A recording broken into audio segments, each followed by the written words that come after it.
পড়বে না সবুজ চুড়ি সবুজ শাড়ি, যুগের হাওয়া তৃণমূলের যুগ। বলছে ওই যে গেরুয়া পরে বাবারা যাচ্ছে, গেরুয়াটা হয়ে গেছে বিজেপির কালার। তা কালকেই দেখলাম সবুজ চুড়ি সবুজ শাড়ি পরে কিন্তু যাচ্ছে সবাই।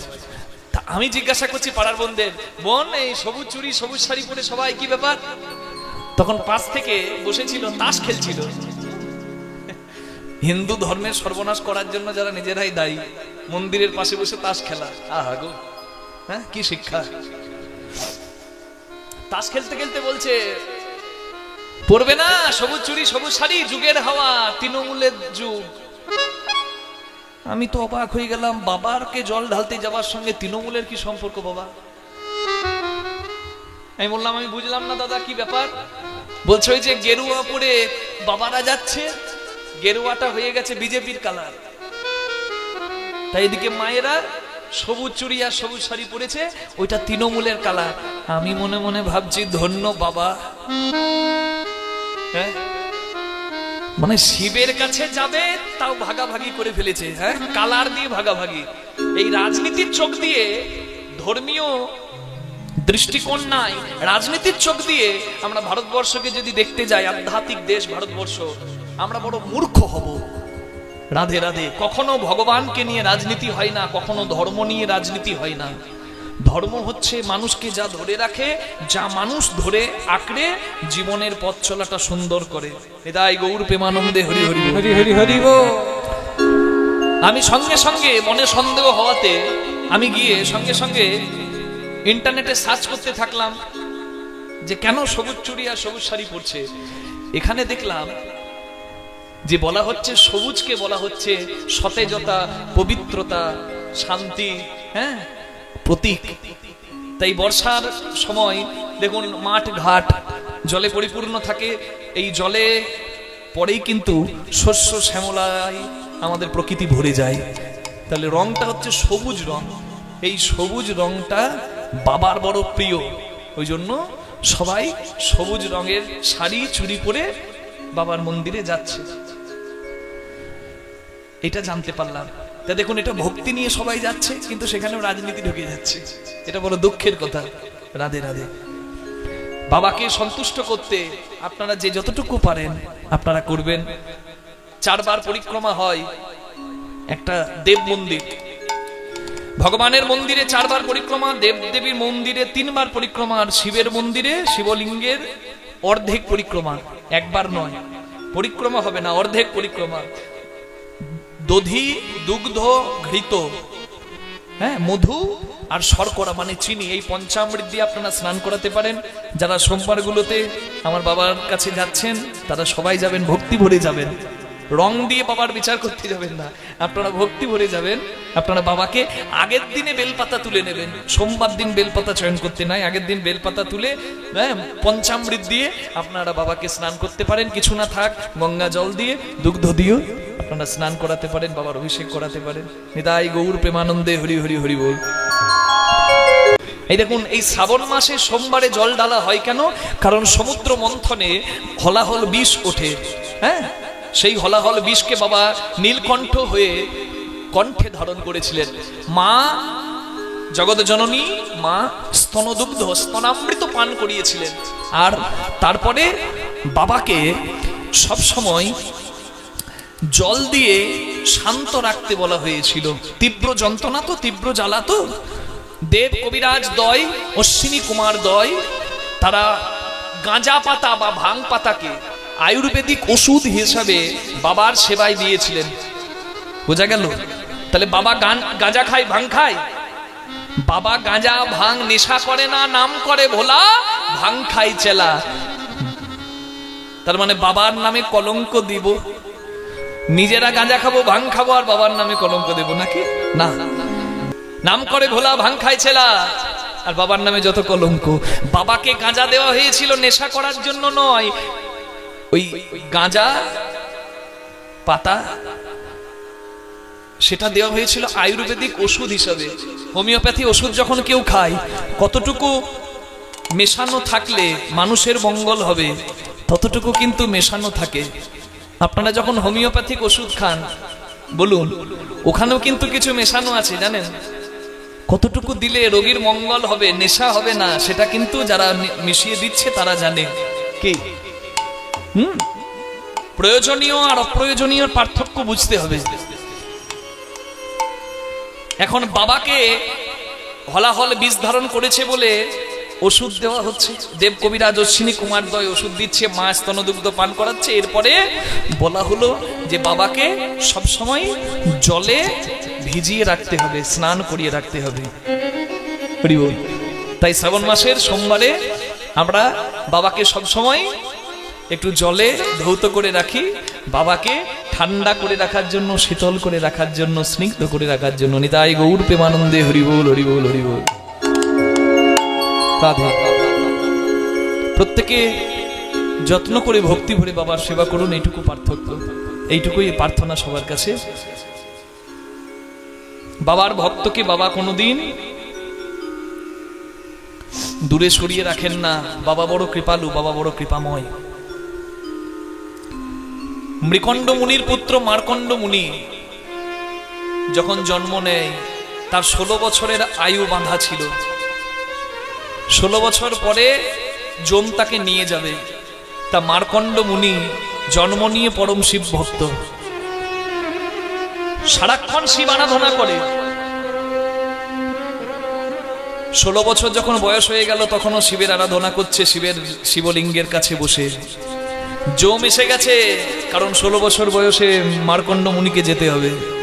যম নিয়ে যেতে চাইছে, শিব আরাধনায় এত মগ্ন, যম নিয়ে যেতে পারছে না। শেষে যম চাবুক বের করে মার্কণ্ড মুনিকে প্রহার করতে গেল, আর সেই চাবুকের ডগাটা শিবলিঙ্গের গায়ে আঘাত করল।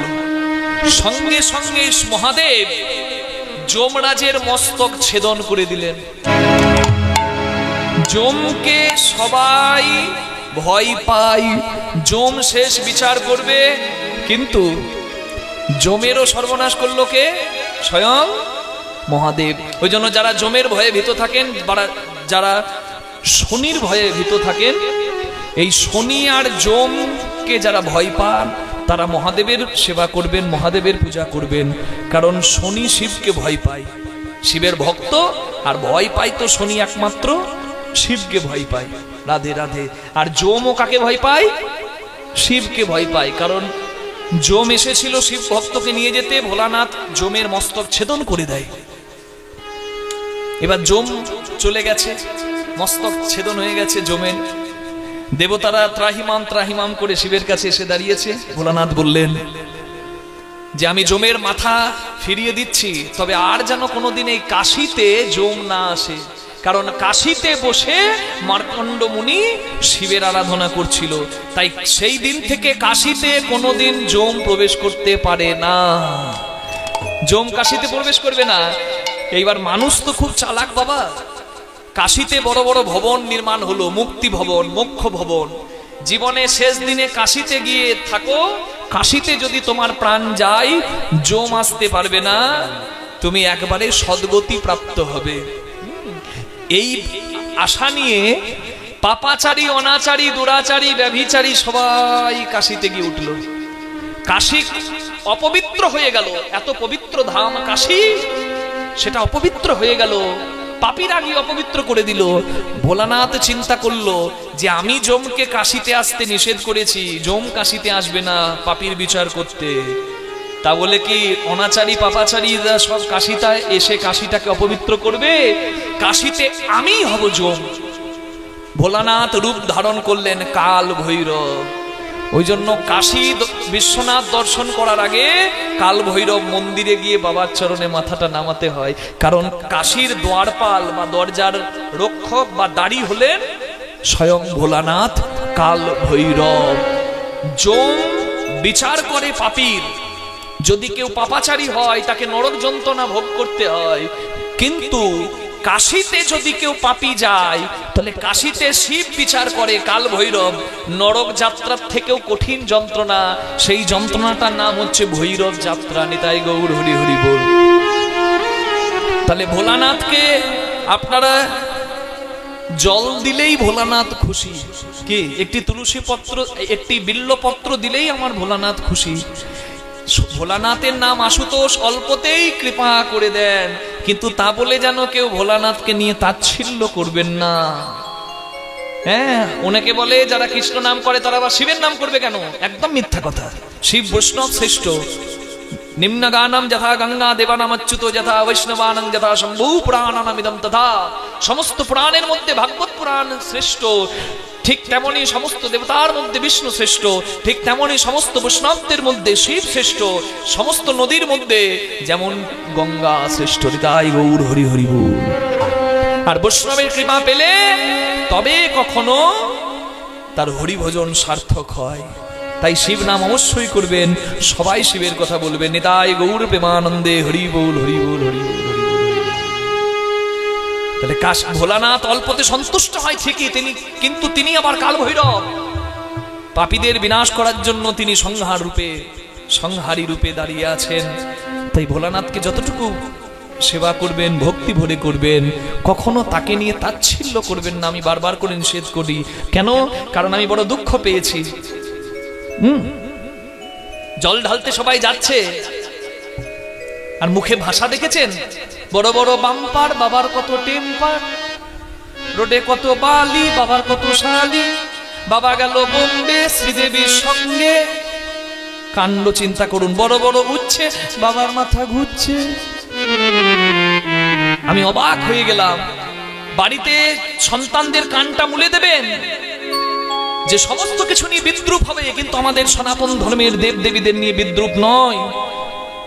আপনি এমন আচরণ করবেন না যেটাতে অন্য ধর্মের মানুষ হাসাহাসি করে। আমরা বড় কষ্ট পাই বাবা। শিবের নাম করবেন, ভক্তি ভরে করবেন, না হলে করার দরকার নাই।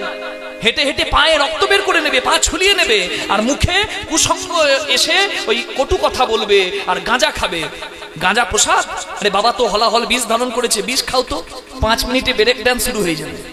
বিষ খাবে না, গাঁজা খাবে। গাঁজা শিবকে ঔষধি রূপে নিবেদন করা হয়েছিল, নেশাদ্রব্য নয়। সিদ্ধি বাটা অনেক পুজোতেই লাগে, শুধু শিব পুজোতে নয়। এটুকু বুঝতে হবে। শিবকে মদখোর গাঁজাখোর সাজিয়ে নিজেদের স্বার্থ সিদ্ধি যারা করছেন তারা করবেন না। শিবের নাম করুন, ভদ্রভাবে করুন, শিবের নাম করুন, শ্রদ্ধা নিয়ে করুন। কারণ শিব হচ্ছে বৈষ্ণব চূড়ামণি, শিব হচ্ছে শ্রেষ্ঠ তত্ত্ববিদ। তাকে কখনো কলঙ্কিত করবেন না। শিবকে বলে সবাই বাবা, শিবের বাবাকে। চাঁদকে বলে সবাই মামা, চাঁদের মামাকে। শিবপুরাণের 3 জায়গার কথা আমি বলছি। প্রথমে এক ভক্ত শিবকে জিজ্ঞাসা করে শিবপুরাণের কথা। শিবকে জানতে শিবপুরাণ, আর হরি জানতে ভাগবত পুরাণ। তো শিবপুরাণে এক জায়গায় শিবকে, আমার মহাদেবকে, এক ভক্ত বলছে বাবা আমার বড় জানতে স্বাদ, তোমার বাবাকে। মহাদেব বললেন আমার বাবা সৃষ্টিকর্তা ব্রহ্মা। বলে তার বাবাকে? মানে তোমার পিতামহকে? বলে তার বাবা বিষ্ণু। আচ্ছা তার বাবাকে? বলে তার বাবা আমি। আমার বাবা ব্রহ্মা, তার বাবা বিষ্ণু, তার বাবা আমি। এখানে বোঝাতে চাইলেন যে ভগবত সত্তাটা কিন্তু অভিন্ন সত্তা। জল ফোটালে বাষ্প হবে, জল জমালে বরফ হবে। আপনি নিরাকারে বাষ্পরূপে দেখবেন, না বরফ করে আকারে দেখবেন, মন্দিরে মূর্তিতে দেখবেন, না অন্তরে স্মরণ করবেন, এটা সম্পূর্ণ আপনার শ্রদ্ধা। নিতাই গৌর হরি হরি বল। বোঝা গেল? নামে কিচ্ছু যায় আসে না বাবা। আপনারা যদি সায়েন্সের কথায় যান, বিজ্ঞান বলছে শক্তি নষ্ট হয় না, শক্তি কোনোদিন নষ্ট হয় না। হ্যাঁ, এই মহাবিশ্বে পৃথিবীর সৃষ্টিকালে আপনারা দেখুন একটা বড় পিণ্ডের জন্ম হলো। হ্যাঁ, একটা পিণ্ড, জ্যোতির্ময় একটা পিণ্ড। সেখানের আবহাওয়ার পরিবর্তনের পরে আমাদের এই পৃথিবীর সঞ্চার হলো, পৃথিবীর সৃষ্টি হলো। মহাকাশে সংঘর্ষের ফলে একটা পিণ্ডের জন্ম হলো, আবহাওয়ার পরিবর্তনের পর সেখানে এই পৃথিবীর জন্ম হলো। মানে সেইখান থেকে আমাদের জন্ম। রাধে রাধে। আর এই যে শক্তি, যেটি এই পিণ্ডের মধ্যে যে শক্তি, বিজ্ঞান এখন অনেক নাম করে, মধ্যাকর্ষণ শক্তি, অনেক কিছু নাম আছে শক্তির। তো এই সমস্ত শক্তির অধীশ্বরকে, এই যে লাইটটা চলছে, ফ্যানটা চলছে, কারেন্ট আছে বলেই আমি বলছি, আপনি শুনছেন, সবার মধ্যে একটা শক্তি আছে মা। কি? E is equal to mc square, Einstein বিজ্ঞানী থিওরি। মাস কনভার্টেড ইনটু এনার্জি। প্রত্যেককে শেষ করতে গেলে তার ভেতরে শক্তি আছে, সেটাকে শেষ করা অসম্ভব। তাহলে সবার মধ্যে যে শক্তি আছে, সেই সমস্ত কিছু শক্তির অধীশ্বর যিনি, তিনি হচ্ছেন the supreme powerful. Radhe Radhe. কেউ শিব নাম করবে, কেউ হরি নাম করবে, কিন্তু দ্বন্দ্ব করে লাভ নাই। রাধে, বোঝা যাচ্ছে? আপনি শিব নাম করে আনন্দ পান, আপনি শিব বলবেন। আপনি হরি বলে আনন্দ পান, আপনি হরি বলবেন। কোনো দ্বন্দ্ব করবেন না। কি, আমার মামার ঘর বাঁকুড়া, বাবার শ্বশুর ঘর বাঁকুড়া, মায়ের বাবার ঘর বাঁকুড়া। ঘরে তিনজন ঝগড়া করে বেরিয়ে গেলাম, গিয়ে দেখছি বাবা গেল শ্বশুর বাড়ি, মা গেল বাবার বাড়ি, আমি গেলাম মামার বাড়ি। গিয়ে দেখছি ঝগড়া করার মানে নাই, একই জায়গায় দাঁড়িয়ে। আপনি মেন লাইনে যাবেন না কড লাইনে যাবেন? যাবেন তো হাওড়া স্টেশন। রাস্তা যেটা ধরবেন ধরুন, যেতে হবে একটা স্থানেই। চৈতন্য চরিতামৃতের ভাষা, সর্বদেব দেবীর দুয়ারে যাও। কেন যাবে না? সবার কাছে যাবে। সর্বদেব দেবীর দুয়ারে যাও, না হও তৎপর সর্বত্র মাগিয়া লও কৃষ্ণ প্রেম ভক্তিবর। তুমি যদি কৃষ্ণ প্রেম পেতে চাও, তুমি কালীর কাছেও যাবে, তুমি শিবের কাছেও যাবে, কোনো বাধা নাই। নিতাই গৌর প্রেমানন্দে হরি বল হরি বল। আর আমরা শুধু দ্বন্দ্ব নিয়ে ব্যস্ত। তাহলে বোঝা যাচ্ছে,